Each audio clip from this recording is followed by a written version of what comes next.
Hassen Chalgoumi, merci de bien vouloir nous parler du Ramadan, comme vous l'aviez fait l'année dernière. Vous êtes l'imam de Drancy depuis 2006 et vous êtes surtout président de la Confédération des imams de France, c'est-à-dire que vous veillez à l'éducation des imams. Alors, peut-être pour notre éducation à nous, est-ce que vous pouvez rappeler, évoquer à quoi correspond cette période de l'année qu'on appelle le Ramadan?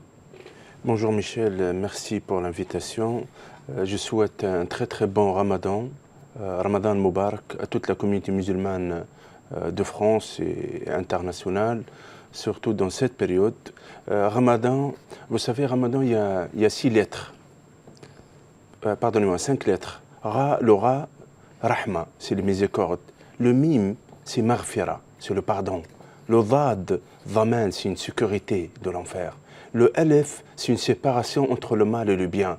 Et le Noun, c'est le Nour, c'est la lumière. Normalement, Ramadan, c'est une période sacrée, à peu près de 29 jours, ça dépend, 30 jours. 30 jours, c'est une période où tous les musulmans, 6 mois avant, ils se préparent réellement, spirituellement, physiquement, moralement, se préparer. L'invité de Dieu, on appelle Ramadan, c'est l'invité Dhaifullah. Mais est-ce que ça, je crois que ça commémore le mois où le livre sacré a été communiqué à Mahomet? Tout à fait. Le mois de Ramadan, où l'ange Gabriel est descendu plus pour terminer, pour donner et aussi faire descendre le Coran. C'est les paroles de Dieu ou les musulmans qui croient le livre saint de l'islam. Et ça fait que nous, on a une prière, on appelle le prière de la Tarawih, qui est le soir, tard.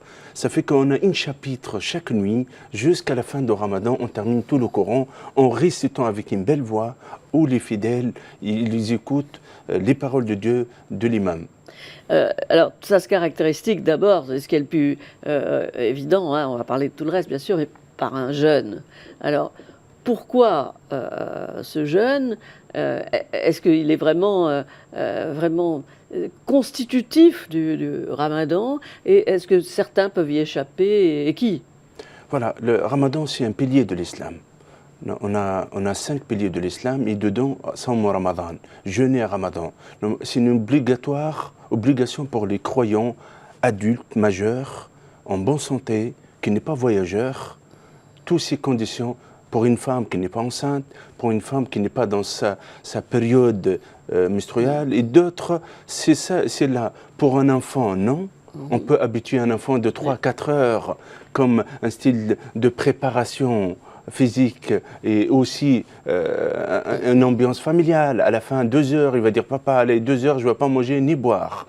Et c'est comme ça, on prépare dans cette ambiance. Mais la réalité, c'est pas seulement s'abstenir de ne pas manger de l'aube jusqu'à le coucher de soleil, mais en même temps, ça c'est physiquement. On ne mange pas, on ne boit pas, il n'y a pas de relation intime avec sa propre épouse. Mais le reste, le mal et l'interdiction des péchés, de la haine, de tout genre de mal, de la violence, ils sont interdits avant Ramadan et surtout pendant Ramadan. Surtout. Donc c'est une préparation spirituelle aussi. Tout à fait. Et à l'intérieur, nous, on ne sait pas seulement sur le physique. Ça veut dire, je jeûne, je ne bois pas, je ne mange pas. Non. Jeûner aussi, d'éviter de parler de mal. La mésidance, parler mal de l'autre. Le jeûne lui-même, il vous prépare à l'intérieur pour vous aller voir 2 regards. Un regard de beauté vers les autres, de leur bonne qualité, et 2 regards de défaut de nous-mêmes pour le corriger.